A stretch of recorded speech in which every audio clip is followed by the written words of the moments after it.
ဒီလေကွက်မောင်းပြီးတော့မယ်မင်းကောက်ဆိုင်ပါတွေရောက်ပြီလား ရောက်နေပြီဗျာတော်တော်ရှာခိုလိုက်ရတယ် မြန်သွားဖို့ပြိုးလက်ချဖို့နောက်ကျနေဦးမယ်မိပါတယ်ဗျာခိုးဘက်ကွက်မှာစိုက်တုံးရှိသေးတယ်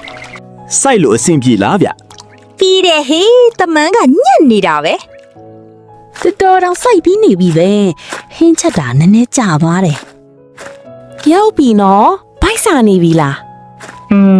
မျောနေတာကြာပြီ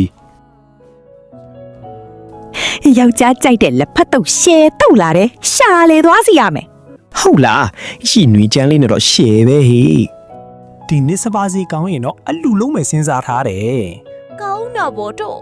မင်းသားချောချောလေးတွေခေါ်ပြီးပါတော့ နီနိုကလည်းအားတာပဲတွေးနေ ညနေကျစောစောပြန်လာအောင်နော် အိမ်မှာဂီယူဆိုင်ပြန်အောင်နော်